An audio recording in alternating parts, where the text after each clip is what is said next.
들이 차례로 튀어나와가지고 총으로 국민을 협박하면서 무려 32년 동안 지배를 한 야만 국가죠. 야만 국가. 네? 그런 나라가 이렇게 된 거예요. 정리를 하면 이렇죠. 식민의 역사, 분단의 역사, 냉전의 역사, 내전의 역사, 독재 역사. 그렇죠? 이것은 근대 국가가 경험할 수 있는 정치적 비극의 5가지 양상이에요. 많은 나라가 이것 중에서 한두 가지 정도 겪었어요. 쭉 살펴보면 이 5가지를 다 경험한 나라는 한국밖에 없어요. 유일해.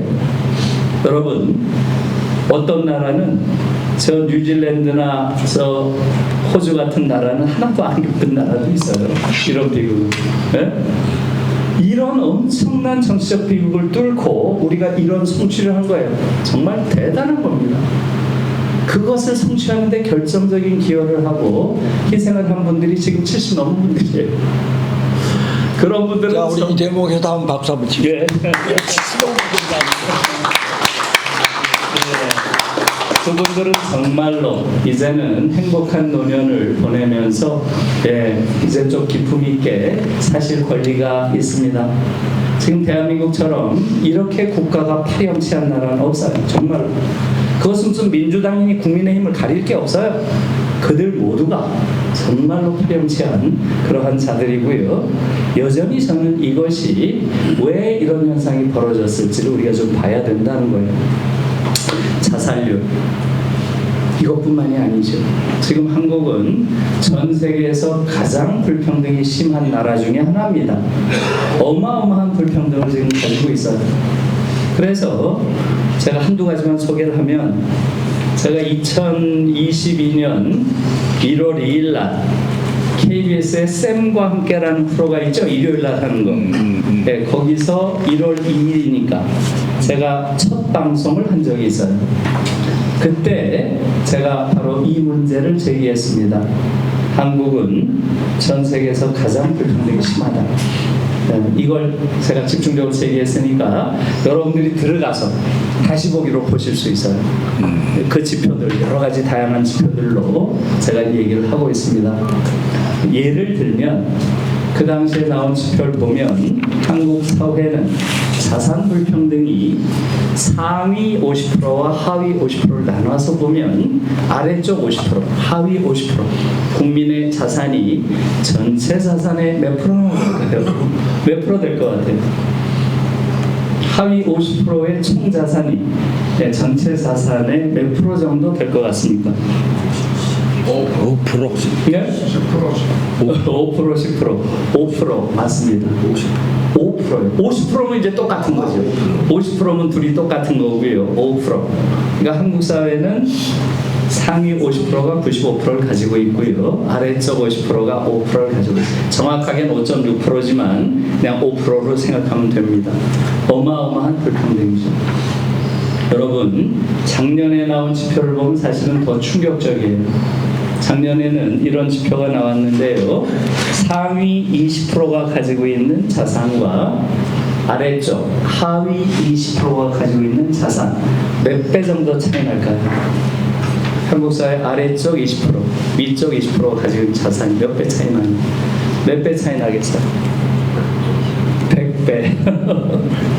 예, 대충 맞습니다.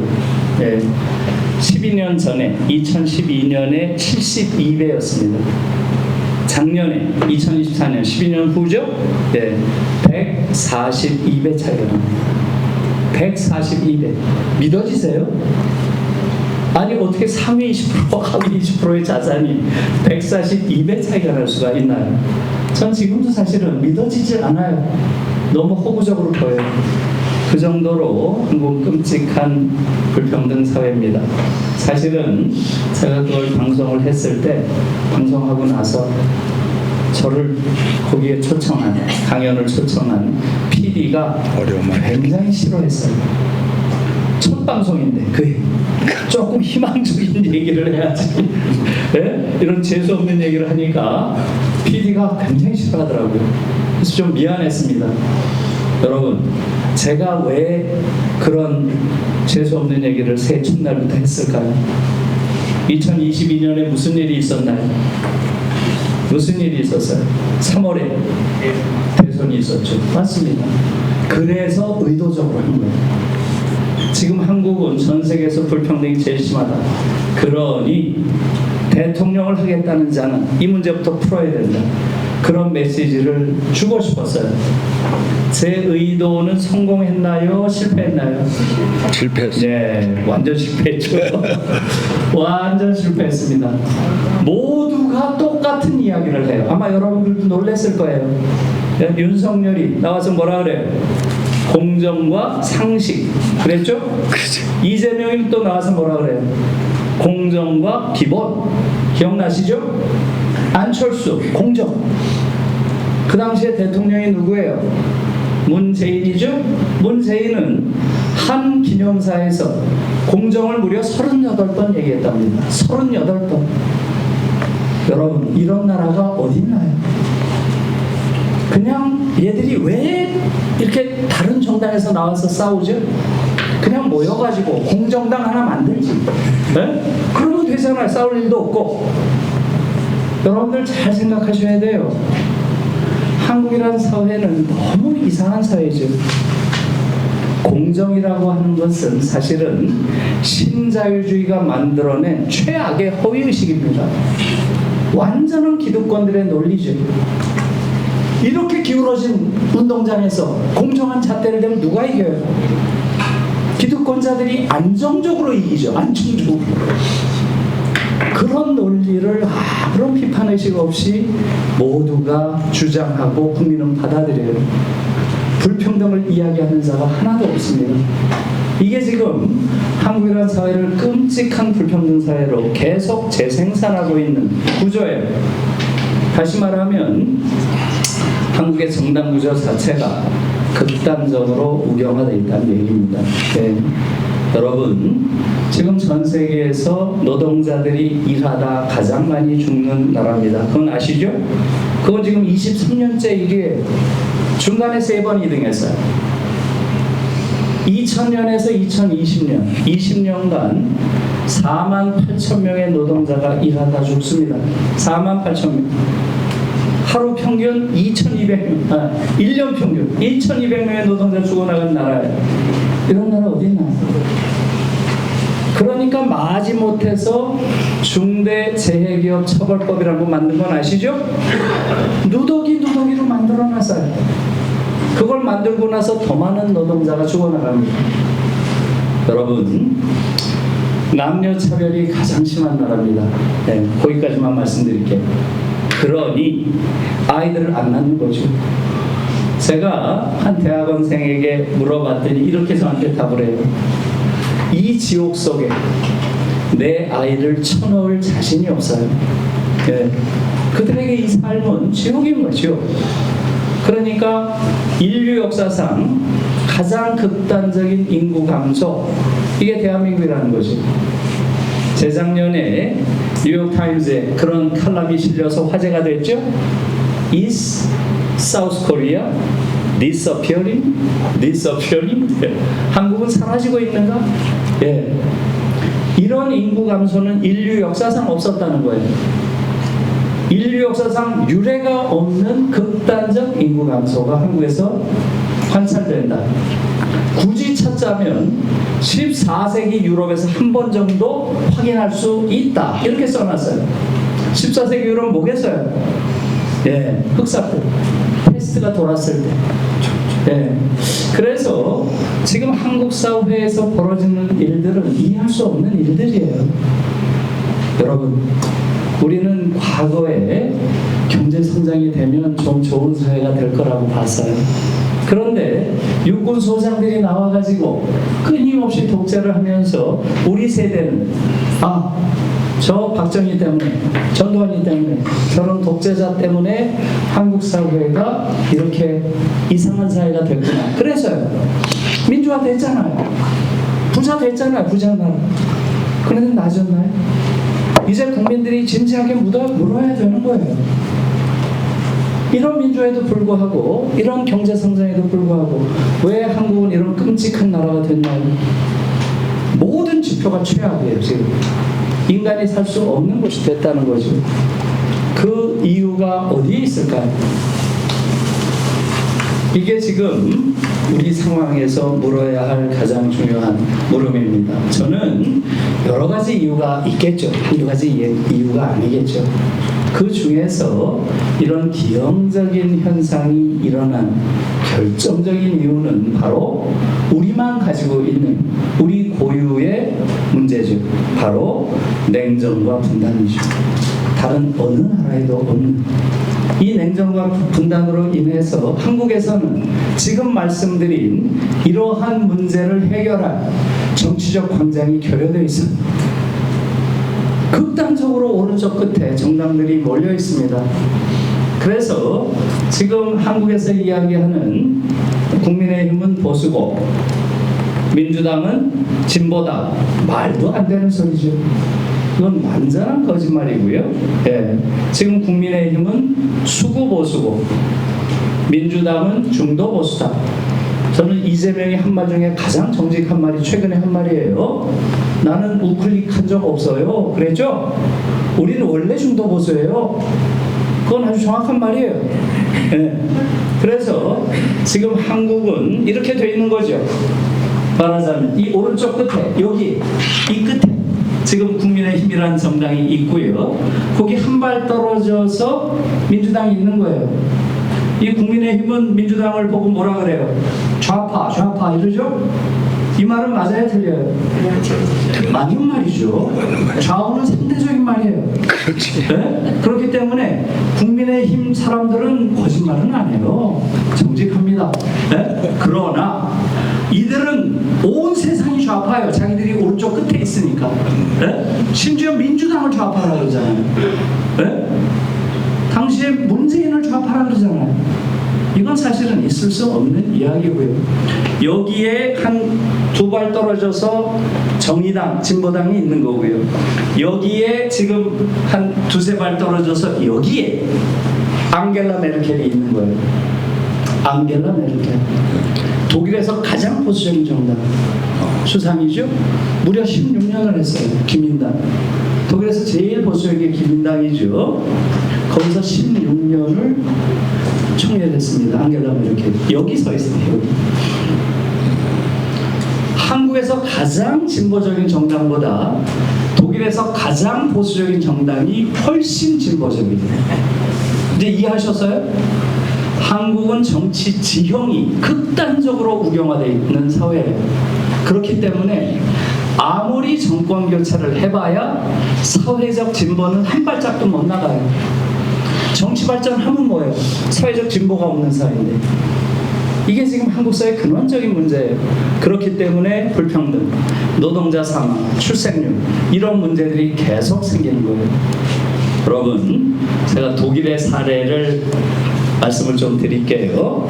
독일의 경우는 45년 종전 이후 우리보다 1년 늦게 독일 정부가 생깁니다. 우린 48년에 재헌의회가 생기죠. 독일은 49년에 생기는데 그 이후 독일은 아주 묘한 그러한 정권 교체를 해왔어요. 16년 주기로 지금까지 계속 정권이 교체돼 왔어요. 16년. 4텀씩 한 거예요. 4텀씩. 제일 먼저 수상이 된 게 누구예요? 여러분 아실 거예요. 아데나워죠? 라인강의 기적 많이 이야기하죠? 예, 전후에 그 엄청난 폐허를 4텀 만에 세계 최고의 경제대국으로 만들어내서요. 엄청난 기적이죠? 4텀을 한 겁니다. 이렇게 되면 어떻게 돼요? 성장에 방점을 두고 정책을 펼치니까 분배 구조가 악화되겠죠? 엄청난 불평등이 생기게 되는 것이고요. 그렇게 되면 어떻게 돼요? 딱 3인당으로 국민들이 옮겨갑니다. 그래서 3인당이 69년에 빌리 브란트라고 하는 3인당 당수가 잡게 된 거 아시죠? 그러고 나서 3인당이 또 16년을 합니다. 16년.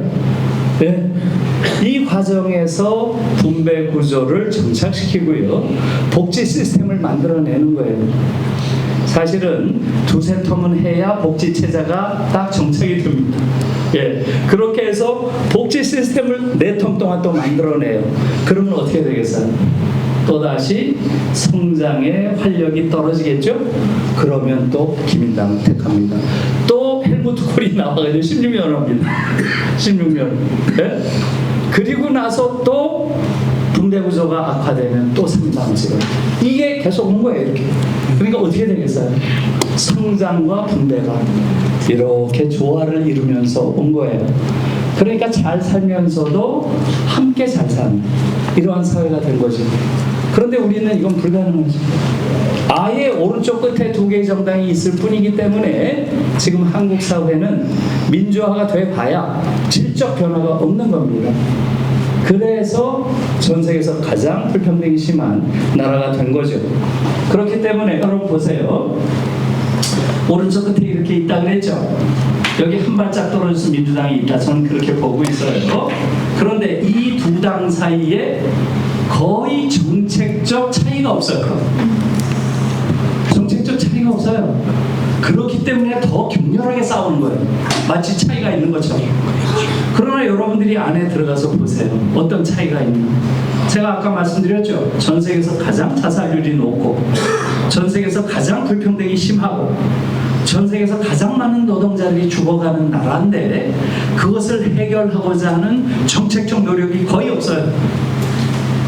너무 놀라운 거예요. 예, 이게 지금 한국 사회의 핵심적인 문제입니다. 그런데 국민들은 이 둘이 격렬하게 싸우니까 무슨 큰 차이가 있는 줄 알아요. 차이가 없습니다, 거의. 그래서 국민들을 일깨우기 위해서 선거 때만 되면 등장하는 분이 있죠? 김종인 씨예요. 저는 이 김종인 씨가 계몽주의자인 것 같아요. 한국인들을 좀 계몽하기 위해서 나오는 것 같습니다. 네? 아직도 한국인들이 이 두 정당이 다른 정당인 줄 알아요. 거의 차이 없습니다. 네? 그 전에는 문재인 옆에 서 있었죠? 또 그 전엔 박근혜 옆에 서 있었죠? 또 그 다음에는 윤석열 옆에 서 있었죠? 그렇지 않나요? 다 아시죠? 아마 이번에 또 나올 거예요. 이분이 왜 가만히 있죠? 네? 여러분, 그게 뜻하는 게 뭐예요? 이 둘은 아무 차이 없어. 나 봐. 네? 어디 가도 어색하지 않아요, 그 양반은. 왜? 두 정당의 차이가 없으니까. 그래서 이게 지금 한국으로 봐서는 결정적인 그러한 한국 정치의 문제입니다. 정치가 한국의 사회적 문제를 풀 능력이 아예 없습니다. 왜? 오른쪽 끝에 있으니까. 한국 정치가 이렇게 극단적인 보수적 정치 지형을 갖게 된 이유는 뭐겠어요? 바로 분단, 냉전 체제죠. 그렇기 때문에 저는 올해 트럼프가 아까 말한 대로 한반도의 정전, 종전 선언, 그다음에 평화협정, 북미 수교 이렇게 해서 냉전 체제를 해체하는 순간 한국 사회가 비로소 정상화될 수 있다. 보다 진보적인 그러한 정당이 이제는 냉전이 만들어 놓은 이런 관념적인 그러한 반공 이런 이데올로기의 색깔론에 휘둘리지 않고 독일처럼 그런 분배를 강조하는 이러한 정당이 다른 한쪽을 담당해야 한국 사회가 정상적인 사회가 된다는 거죠. 그래서 그런 면에서 상당히 저는 희망적으로 보는 면이 있다 이렇게 생각합니다. 조금 더 시간이 있나요? 아니면 이제 그만해야 되나요? 뭐 조금 더 하시죠. 조금 더 해도 되나요? 네, 그럼 한 가지만 더 말씀드리고 이제 끝내겠습니다. 사실은 제가 윤석열이 때문에 엄청 바빠졌어요. 요새 여기저기 찾는 데가 너무 많아가지고 정말 약간 힘든 상태입니다. 제가 바빠진 가장 결정적인 이유는 저는 오래전부터 한국 사회는 민주주의 사회 아니야. 한국 사회는 후기 파시즘 사회야. 계속 그렇게 주장을 해왔습니다. 그런데 많은 사람들이 이번에 윤석열 사태를 보면서 김누리가 한 말이 맞네. 이렇게 된 거예요. 여러분 보세요. 사실 12월 3일 날 윤석열의 이런 친위 쿠데타라고 하는 것은 그렇게 놀랄 일은 아니에요. 김민석이 미리 약간 예언하고 했죠? 여러분 기억나시죠? 김민석이 당시에 저 그 이상한 조짐이 있다 할 것 같다 이런 예언한 거 아시잖아요. 예. 김민석만이 아니라 많은 사람들이 벌써 예상을 좀 했죠. 네, 그것은 왜 그렇게 했어요? 네, 윤석열이라고 하는 자가 너무나 세상 물정을 모르고, 내가 보기에는 군대도 안 갔잖아요. 군대라고 하는 폭력 조직이 가지고 있는 어마어마한 그러한 위험성을 잘 모르니까 이런 걸 저지른 거죠. 여러분, 그러한 상황보다 더 놀라운 것은 사실은 12월 3일 이후예요. 그 이후에 벌어진 일들이 도저히 이해가 안 가는 거죠. 그렇지 않나요? 아니, 그 일에 대해서 지금 집권 여당이라고 하는 거기 모여있는 국회의원들의 대다수가 이것을 인정하지 않을 뿐만 아니라 심지어 옹호하고 지지하고 앉아있어요. 그렇지 않나요? 우리는 그들이 민주주의자인 줄 알았잖아요. 최소한. 아니잖아요. 더 놀라운 건 뭐예요? 젊은 아이들이 법원을 공격하는 거예요. 와, 저런 폭력성이 우리 사회 안에 내재되어 있어서 너무 놀랬죠. 그 다음에 놀라운 건 뭐예요? 그 다음에 놀라운 건 남태령. 예, 남태령도 너무나 놀라운 거고, 부정적인 의미에서 놀라운 것은 쿠데타를 치고 나서 한 2, 3주 지났는데 거의 모든 여론조사에서 국민의힘이 민주당을 앞서는 거예요. 여러분 기억나세요? 지금은 다시 민주당이 좀 앞서죠? 한 달쯤 지나고 나서 국민의힘이 더 앞서요. 아니, 이건 도대체 어떻게 된 일인가? 네? 그러니까 뭐 민주당에서는 그때 뭐라고 했나요? 무슨 하여간 적극적으로 거기 반응하는 뭐 고관 요청이 뭐 많아서 어쩌고저쩌고 하지만 어쨌든 너무 놀라운 일이죠. 한국 사회가 정상 사회가 아니라는 거예요. 그래서 저는 이제 그 부분을 제가 많이 강조를 했습니다. 여러분, 전기 파시즘은 제도로서의 파시즘이에요. 그러니까 민주주의를 파괴하는 그러한 제도로서의 파시즘. 우리가 박정희, 전두환이 때 우리가 봤죠? 그 민주주의 자체를 부정하는 파시즘이에요. 이 전기 파시즘은 이제 지났어요. 박정희, 전두환, 노태우 전부 다 이제는 무덤에 묻혀있죠? 그들은 생물학적으로 끝났어요. 그런데 그들이 32년 동안 이 나라에 새겨놓은 태도로서의 파시즘, 이것은 전혀 청산 안 됐어요. 전혀. 이 파시즘의 문제는 단순히 정치 권력의 문제가 아니에요. 우리가 파시즘이라는 말을 쓰는 게 조금 여러분들도 의아하잖아요. 그냥 독재라고 하지, 왜 파시즘이라는 말 쓰지? 그건 왜 그렇게 써요? 이 파시즘의 가장 결정적인 특징은 이데올로기 국가기구라는 걸 통해서 전체 구성원을 파시스트로 만드는 체제라는 거예요. 이게 무서운 거예요. 우리는 사실은 32년 동안 군사 독재 치하에서 이데올로기 국가기구라는 게 뭐겠어요? 가장 대표적인 게 학교죠. 학교. 남성들은 그 다음에 군대. 이게 제일 결정적인 이데올로기를 완전히 주입하는 그런 국가적 장치죠.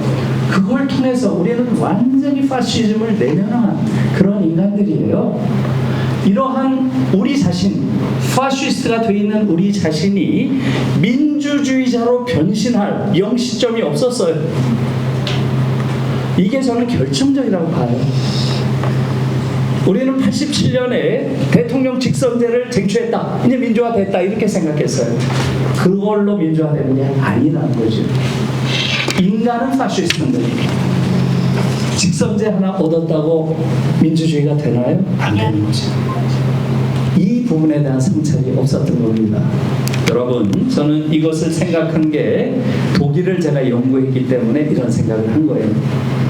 독일은 히틀러가 몇 년 지배했나요? 33년에 집권하니까 45년에 종전되니까 12년밖에 안 돼요. 우리 3분의 1밖에 안 돼요. 우린 32년이잖아요. 군인들이, 군사 파시즘이. 독일은 12년밖에 안 됩니다. 그럼에도 불구하고 22년 동안 히틀러 파시즘이 독일인의 내면에 심어놓은 파시즘, 내면의 파시즘, 태도로서의 파시즘. 사회학자들은 아비투스란 표현을 써요. 아비투스로서의 파시즘은 그대로 남아있다는 거죠. 그래서 교육개혁을 통해서 이 파시즘을 청산하지 않는 한 독일인들의 내면에 있는 파시즘은 청산하는 게 불가능하다. 이렇게 봤어요. 저는 거기서 그러한 사례를 한국 사회에 적용한 거예요. 우리는 3배가 많잖아요. 32년. 그러니 우리 안에 내장된 파시즘이 어마어마한 거 아니에요. 여러분, 우리 안에 내장된 파시즘이 뭘까요? 제가 몇 가지 사례만 들게요. 그래서 이러한 후기 파시즘 연구를 집중적으로 한 그러한 철학자 그룹이 프랑크푸르트 학파예요. 제가 2017년에 프랑크푸르트 대학에 가 있다 그랬죠? 네, 그 연구소가 바로 프랑크푸르트 사회연구소예요. 세계적으로 유명한 연구소입니다. 거기서 주로 가장 이론적으로 집중한 게 바로 후기 파시즘 연구예요. 아마 여러분들이 에릭 프롬, 자유로부터의 도피, 네? 그 다음에 허버트 마르쿠제, 1차원적 인간, 그 다음에 아도르노, 테오도르 아도르노, 계몽의 변증법, 이런 것들이 다 후기 파시즘을 연구한 그러한 유명한 책들이에요. 거기서 파시즘이 남긴 유산들이 어떤 것이냐, 바로 그 구성원들을 파시스트로 만든다 그랬죠. 그러면 그런 특징이 뭔가? 네, 그것이 바로 권위주의적 성격의 인간이다 이거예요. 그래서 이건 굉장히 유명한 이론이에요. Theory of Authoritarian Character, 권위주의 성격 이론이라고 합니다. 그래서 여기서 5가지 이 권위주의적 성격의 인간, 즉 파시스트형 인간의 5가지 특징을 이야기합니다. 제가 그걸 조금 말씀드리면 여러분들이 우리가 정말 그런지 생각해 보실 수 있을 거예요. 첫째, 강자 동일시. 이 파시스트의 아주 전형적인 특징입니다. 늘 강자와 동일시해요. 자기를 엘리트들을 숭배하고, 그 다음에 지금 보세요. 미국 성조기 들고 다니고요. 항상 강자와 자기를 동일시하는 게 파시스트의 전형적인 특징이에요. 2번째는 약자 혐오입니다. 약자들을 혐오해요. 여러분, 지금 한국인들을 한번 보세요. 특히 외국인들을 대하는 한국인들의 태도 한번 보세요. 네? 완전한 인종주의자들이에요. 네? 서양 백인들을 대하는 태도, 흑인을 대하는 태도, 동남아 사람들 대하는 태도 한번 보세요. 네? 택시 운전사들도 동남아 사람들이 타면 첫 마디가 반말이에요. 와, 그런 나라 세상에 어디 있어요? 전형적인 파시스트들이에요. 그 태도들 자체가. 네, 승자, 강자 동일시, 약자 혐오. 3번째는 동조 강박이라고 일반적으로 동조 강박. 강박적으로 동조합니다. 가수가 하는 일에 무조건 따라해요. 노라고 말하는 강한 자아를 가진 인간들이 없어요. 지금 한국 사회 사실은 심각하죠. 국제적인 망신이기도 했죠. 오바마가 왔을 때 기자들 수백 명 있는 데서 기자회견 하는데 질문하라는데 아무도 질문하는 놈이 없어요. 3분 동안.